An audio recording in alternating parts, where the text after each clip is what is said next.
विजय के कहने पर दिशा अब उसके फ्लैट में ही शिफ्ट हो गई थी। दोनों लिव इन में रहने लगे थे और एक दूसरे के साथ बहुत खुश थे। अरे यार, क्लास खत्म होते ही तू ऐसे ही गायब हो जाता है जैसे गधे के सिर से सिंग। अरे भाई, अब तो 1 साल बीतने को आया है, अब तो हमारे साथ थोड़ा टाइम स्पेंड कर। इतने भी बुरे नहीं है यार हम कि तू हमारे साथ 2 बात भी ना कर सके। वो क्या है ना कि दिशा की कोचिंग दिन में ही खत्म हो जाती है। वो बेचारी पूरा दिन मेरा ही वेट करती रहती है, अकेली परेशान हो जाती है, इसीलिए मैं जल्दी घर भाग जाता हूँ। दिशा, मतलब तुम शादीशुदा हो? अरे नहीं, शादीशुदा नहीं हूँ। दिशा मेरी गर्लफ्रेंड है, हम दोनों साथ में ही रहते हैं।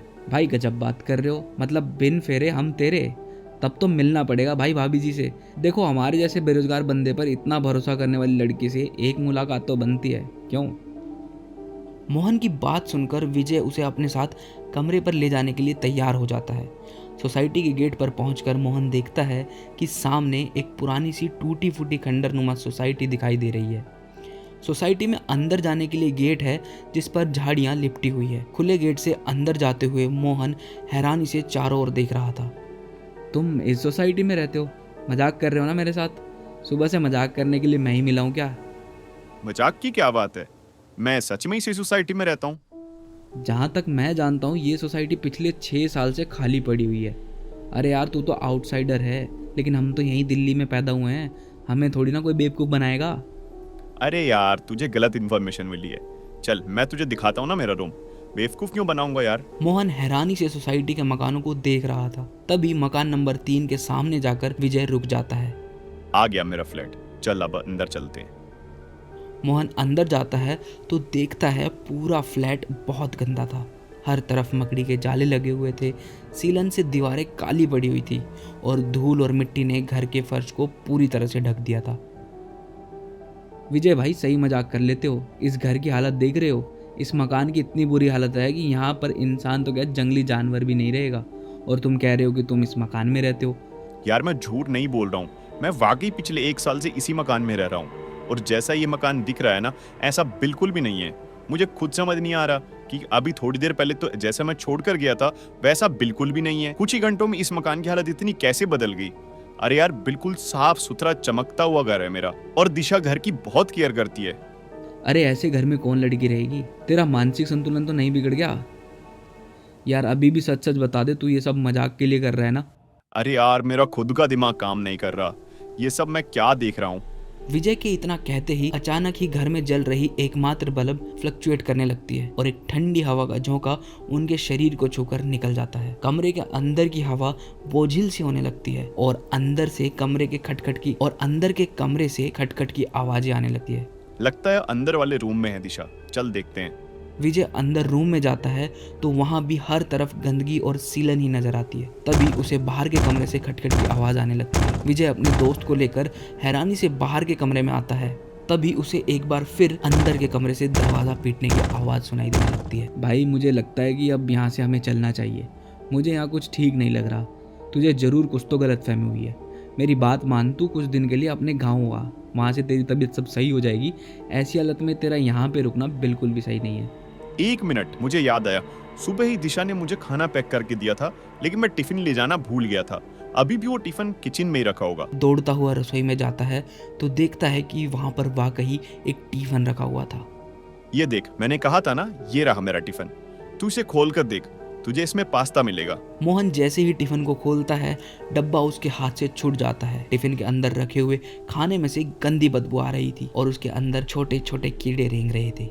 अच्छा, चल एक बार पड़ोसी से पूछ कर देखते हैं। विजय और मोहन बारी बारी से सारे मकानों पर जाते हैं, लेकिन सभी मकानों की हालत बिल्कुल एक जैसी थी।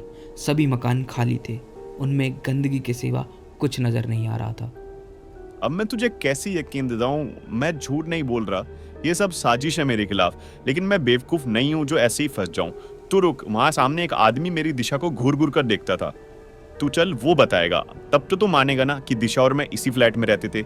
मोहन विजय के चेहरे पर अब एक अजीब सी बेचैनी महसूस कर पा रहा था। ऐसा लगता था किसी भी पल बस वो रो पड़ेगा।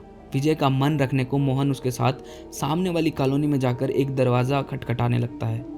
कुछ ही मिनटों में एक सांवला सा बड़ी बड़ी मूंछों वाला व्यक्ति दरवाजा खोलता है। यही है वो सर, प्लीज सच सच बताइए, आप मुझे जानते हैं या नहीं? विजय की बात सुनकर उस आदमी ने एक नजर विजय को ऊपर से नीचे तक देखा, फिर उसके चेहरे के भाव बदलने लगे। बताइए ना sir, this is very important. अरे शर्म आ रही है इस इंसान को ये बात कबूलने में कि हर रोज ये एक प्रेमी जोड़े को छिप छिप कर देखता था। इतना ही नहीं, मैंने इसकी नजर में दिशा के लिए कुछ अलग ही महसूस किया है। अरे पागल हो क्या तुम? आज तक तो बस मुझे शक था, लेकिन आज यकीन भी हो गया कि तुम एक सिरफिरे हो। ये लड़का रोज सामने जो डीडीए के खाली फ्लैट्स पड़े हैं ना, उसकी छत पर बैठकर पता नहीं अकेले में क्या बड़बड़ाता रहता है। ऐसे बिहेव करता था जैसे ये किसी के साथ बैठा हो। अकेले में ही हंसता, बड़बड़ाता और फिर कई बार मेरी तरफ गुस्से में देखकर मुंह फेर कर नीचे चला जाता। मुझे तो ये कोई सरफिरा पागल ही लगता था जो उन खाली पड़े खंडरों की छत पर ना जाने क्या करने जाता था। मुंह बंद करो अपना, झूठ बोलता है ये। तूने मुझे देखा लेकिन दिशा नहीं दिखाई दी तुझे। अरे मैं रोज उसके साथ ही छत पर जाता था। भाई इसका इलाज कराओ। विजय, दिशा कोई है ही नहीं, किसी ने नहीं देखा है आज तक उसे। तू संभाल यार खुद को। इस बारे में जितना सोचेगा तू खुद को उतना ही परेशान करेगा। देख, मैं तेरा दोस्त हूँ, तेरा बुरा नहीं चाहता। इस समय तू बस कुछ दिन के लिए अपने घर चला जा और घर जाकर अपनी फैमिली को सब सच सच बता देना। जो कुछ तुमने इतने दिन से अपनी आंखों से देखा वो कुछ और नहीं, बस एक छलावा था। हम तेरे दुश्मन नहीं हैं और ये अंकल भी वही कह रहे हैं जो उन्होंने देखा है। विजय को कुछ समझ नहीं आ रहा था कि जो वो अब देख रहा है वो झूठ है या पिछले 1 साल से जो उसने देखा या जिया है वो झूठ था। को ये समझा पाना कि पिछले 1 साल से वो एक भ्रम या फिर एक छलावे में जी रहा था, विजय के लिए बिल्कुल भी आसान नहीं था। विजय को सब कुछ घूमता हुआ नजर आ रहा था। विजय भाई, जिस जगह तुम अपना कमरा बता रहे हो ना, वो रहने लायक स्थिति में बिल्कुल भी नहीं है। तुम ऐसा करो, मेरे साथ मेरे कमरे पर चलो, वहीं से अपनी गांव के लिए निकल जाना। विजय ने हाँ में गर्दन हिलाई और उसके बाद मोहन उसे अपने साथ अपने कमरे पर ले गया। अगले दिन सुबह ही मोहन ने उसे अपने गांव जाने वाली बस में बैठा दिया। मोहन अपने गांव जरूर आ गया था, लेकिन जैसे वो अपने आप को भूल गया था। वो हर समय बस अकेले में बैठा पेंसिल से एक चेहरा बनाने की नाकाम कोशिश करता रहता। विजय को अपने गांव लौटे 1 महीने से भी ज्यादा समय हो चुका। घर में सभी लोग समझा समझा कर थक गए थे कि दिशा बस उसके मन का वहम थी और कुछ भी नहीं, लेकिन विजय उनकी बात मानने को तैयार ही नहीं था। ना तो अब उसका पढ़ाई में मन लगता था और ना ही वो किसी से बातचीत किया करता। इसी बीच एक सरकारी नौकरी में उसका चयन हो जाता है। विजय नौकरी ज्वाइन कर लेता है। काम के दबाव और गुजरते समय के साथ साथ वो धीरे धीरे सामान्य होने लगता है। आज फिर 20 दिसंबर था, वही दिन जब पहली बार विजय दिशा से मिला था। ना जाने क्यों आज विजय को बार बार दिशा का ख्याल आ रहा था। देर रात उसे ऐसा लगा जैसे दिशा ने उसे आवाज लगाई। विजय ने उठकर कमरे से बाहर देखा, लेकिन बाहर कोई नहीं था। अचानक फिर उसे एक बार छत से दिशा की आवाज सुनाई देती है। विजय पागलों की तरह दौड़ते हुए छत पर पहुंचता है तो देखता है सामने दिशा खड़ी उसे देखकर मुस्कुरा रही है।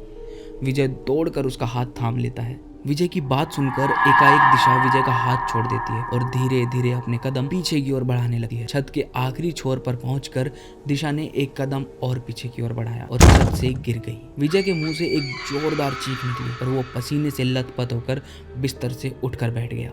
इतने दिनों बाद अचानक दिशा का ख्याल आया, ये क्या हो रहा है मेरे साथ? विजय की आवाज सुनकर उसकी माँ दौड़ती हुई उसके कमरे में आती है। क्या हुआ बेटा, सब ठीक है ना? हाँ मैं ठीक हूँ माँ, आप सो जाओ। मैंने सुना ये दिशा कहकर चिल्लाया था, जरूर वो चुड़ैल इसके सपने में आई होगी। अगले दिन सुबह बेटा देख तो, एक रिश्ता आया है तेरे लिए। बरेली की लड़की है, अच्छी लग रही है हमें तो। तू देखकर बताना कैसी है। और देख बेटा, जब तक तू जीवन में आगे नहीं बढ़ेगा ना, वो अतीत के बुरे ख्याल तुझे ऐसे ही सताते रहेंगे, ठीक है? माँ जैसा आप ठीक समझो, मुझे मंजूर है। विजय के हाँ बोलने पर जल्द ही विजय की पूरी फैमिली सगाई के लिए दृष्टि के घर पहुंच जाते हैं। जाओ बेटा, दामाद जी को घर दिखा कर ले आओ। दृष्टि विजय को ऊपर का फ्लोर दिखाने ले जाती है। ऊपर के कमरे में जाकर एकाएक एक तस्वीर को देख के विजय के पांव वहीं जम जाते हैं। अरे क्या हुआ? ये मेरी दीदी दिशा की तस्वीर है। 5 साल पहले पढ़ाई करने के लिए दिल्ली गई थी। वो किसी लड़के से प्यार करती थी, लेकिन उसने धोखा दिया और उन्हें छोड़कर चला गया। दीदी इंतज़ार करती रही उसका, लेकिन वो कभी लौट कर ही नहीं आया। तो उन्होंने हताश होकर आत्महत्या कर ली और उनकी मौत हो गई। इनकी कब, मतलब कब हुई? 4 साल पहले, लेकिन वो हमारे आसपास ही हैं। मैं अपनी दी को महसूस कर सकती हूँ। बहुत गहरा बॉन्ड था हम दोनों में। क्या हुआ, आप ठीक तो है ना? प्लीज नीचे चले, मुझे कुछ ठीक नहीं लग रहा। पता नहीं ये एक इत्तेफाक था या कुछ और। दिशा की बहन दृष्टि से ही विजय की सगाई हुई थी। विजय बहुत बेचैनी महसूस कर रहा था, लेकिन चाह कर भी किसी को कुछ नहीं कह पा रहा था, और कहता भी तो कौन यकीन करता। पर यूं ही बेचैनी में महीने भर का समय बीता और शादी का दिन भी आ गया। शादी के बाद दृष्टि विजय के कमरे में बैठी घूंघट में चेहरा छिपाए उसका इंतजार कर रही थी। कमरे में विजय के कदमों की आहट होती है। दृष्टि थोड़ा और संभल कर बैठ जाती है। कुछ पलों के बाद विजय दृष्टि के घूंघट को उठाता है। मैंने कहा था नंजान, तुम्हारे साथ में मरकर भी नहीं छोड़ूंगी। बहुत लंबा इंतजार कराया तुमने, अब कोई भी हमें अलग नहीं कर पाएगा। इतना कहकर दृष्टि जोर जोर से हंसने लगती है। विजय को पहचानने में 1 सेकंड नहीं लगती कि ये आवाज़ दृष्टि की नहीं बल्कि दिशा की है। कांपते हाथों से वो बिस्तर से उठकर दूर खड़ा हो गया था। दृष्टि की पुतलियां धीरे धीरे सफ़ेद हो रही थी। चेहरा भयानक और निस्तेज दिखाई पड़ रहा था, और विजय कांपते शरीर के साथ जमीन पर गिर गया था। एक बात सच सच बताओ, प्यार करती हो ना मुझसे?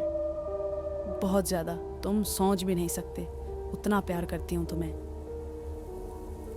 तुम्हें पाने के लिए किसी भी हद तक जाने को तैयार हूँ। अब बस तो हो गया फैसला। अलग अलग फ्लैट क्यों, हम दोनों एक साथ रहते हैं ना।